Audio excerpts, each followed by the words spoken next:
रामायण की अमृत धारा में आप सबका स्वागत है।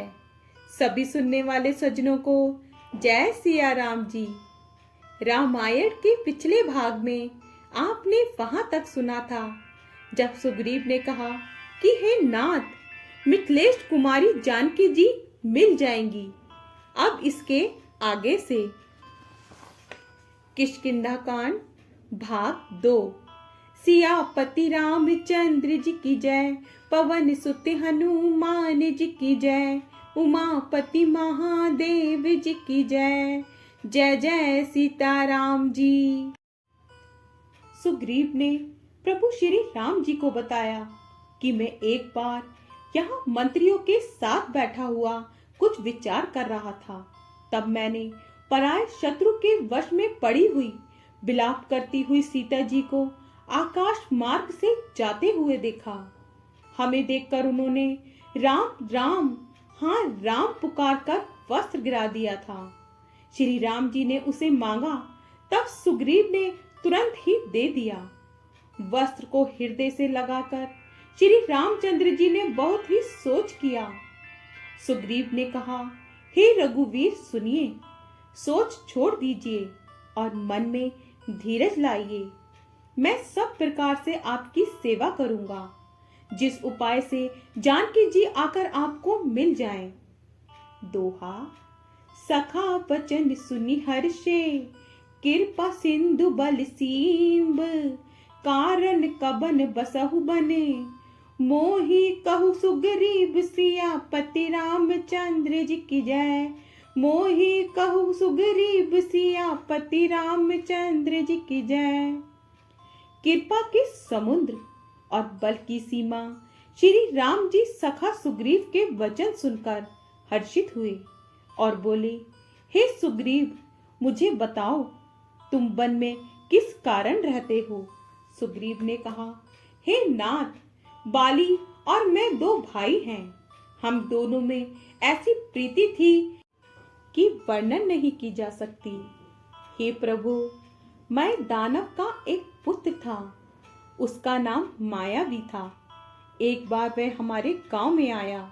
उसने आधी रात को नगर के फाटक पर आकर पुकारा, ललकारा। बाली शत्रु के बल को सह नहीं सका, वह दौड़ा।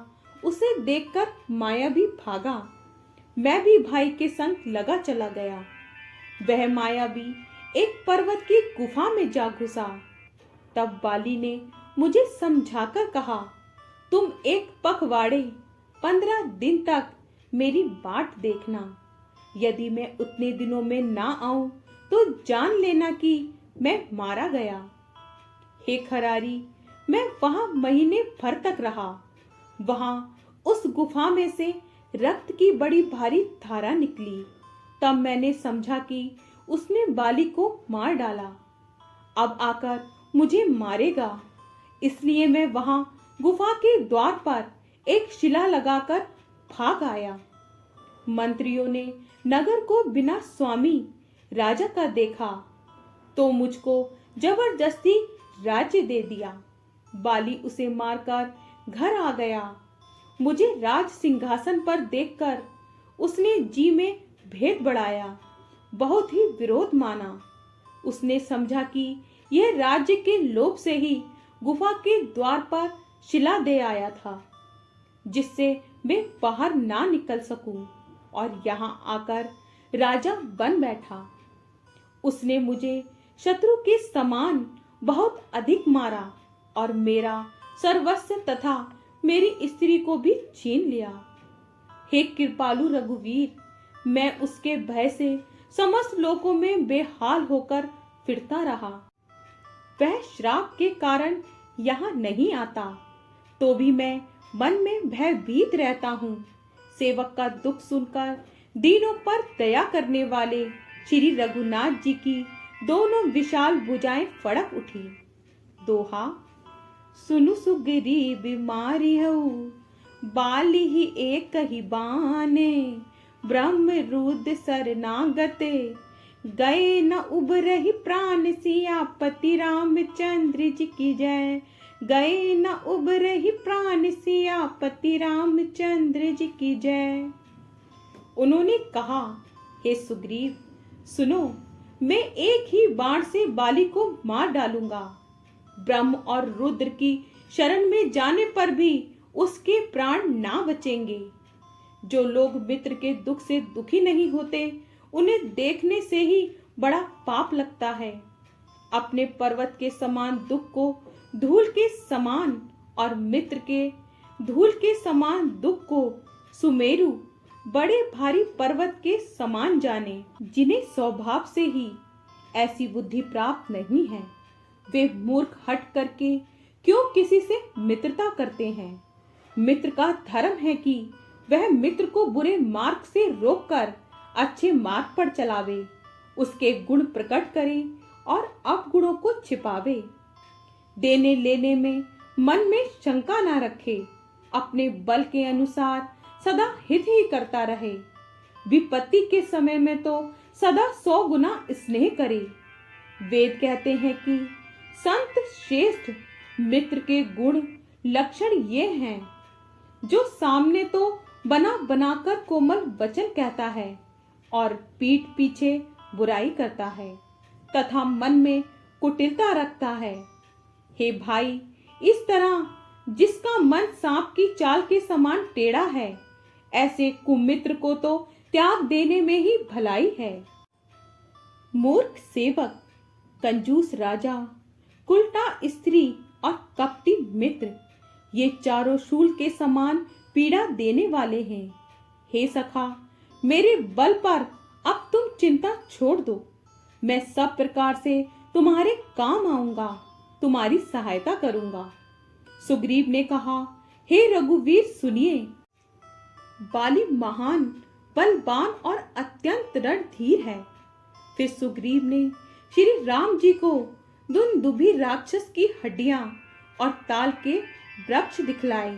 श्री रघुनाथ जी ने उन्हें बिना ही परिश्रम के आसानी से ढा दिया। श्री राम जी का अपरिमित बल देखकर सुग्रीव की प्रीति बढ़ गई और उन्हें विश्वास हो गया कि ये बाली का वध अवश्य करेंगे। वे बार बार चरणों में सिर निवाने लगे।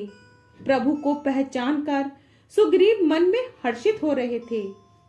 जब ज्ञान उत्पन्न हुआ तब वे ये वचन बोले कि हे नाथ, आपकी कृपा से अब मेरा मन स्थिर हो गया। सुख, संपत्ति, परिवार और बड़ाई सबको त्याग कर मैं आपकी सेवा ही करूंगा, क्योंकि आपके चरणों की आराधना करने वाले संत कहते हैं कि ये सब सुख संपत्ति आदि राम भक्ति के विरोधी हैं। जगत में जितने भी शत्रु मित्र और सुख दुख हैं, सबके सब माया रचित हैं, वास्तव में नहीं है। हे श्री राम जी, बाली तो मेरा परम हितकारी है, जिसकी कृपा से शोक का नाश करने वाले आप मुझे मिले और जिसके साथ सब स्वप्न में भी लड़ाई हो तो जागने पर उसे समझाकर मन में संकोच होगा कि स्वप्न में भी मैं उससे क्यों लड़ा। हे प्रभु, अब तो इस प्रकार कृपा कीजिए कि सब छोड़कर दिन रात मैं आपका भजन ही करूं। सुग्रीव की वैराग्य युक्त वाणी सुनकर हाथों में धनुष धारण करने वाले श्री राम जी मुस्कुराकर बोले, तुमने जो कुछ कहा है वही सत्य है, परंतु हे सखा, मेरा वचन मिथ्या नहीं होता। बाली मारा जाएगा और तुम्हें राज्य मिलेगा। काकभूषुंडी जी कहते हैं कि हे पक्षियों के राजा गरुण, नट मदारी के बंदर की तरह श्री राम जी सबको नचाते हैं। वेद ऐसा कहते हैं। सुग्रीव को साथ लेकर और हाथों में धनुष बाण धारण करके श्री रघुनाथ जी चले। तब श्री रघुनाथ जी ने सुग्रीव को बाली के पास भेजा। वह श्री राम जी का बल पाकर बाली के निकट जाकर गरजा। बाली सुनते ही क्रोध में भरकर वेग से दौड़ा। उसकी स्त्री तारा ने चरण पकड़कर उसे समझाया कि हे नाथ सुनिए, सुग्रीव जिनसे मिले हैं वे दोनों भाई तेज और बल की सीमा हैं। वे कौशलाधीश दशरथ जी के पुत्र राम और लक्ष्मण संग्राम में काल को भी जीत सकते हैं। दोहा, कह बाली सुनु भीरु प्रिय समदर्शी रघुनाथे, जो कदाचि मोहि मारही तो पुनि हो सनाथ सियापति रामचंद्र जी की जय। तो पुनि हो सनाथ सियापति रामचंद्र जी की जय। बाली ने कहा, हे भीरु प्रिय सुनो, श्री रघुनाथ जी समदर्शी हैं। जो कदाचित वे मुझे मारेंगे ही तो मैं सनाथ हो जाऊंगा, परम पद पा जाऊंगा। आगे का भाग कल। जय सिया राम जी। आपको पसंद आए तो लाइक शेयर कमेंट्स कीजिए और हमारे चैनल को सब्सक्राइब कीजिए। जय सिया राम जी।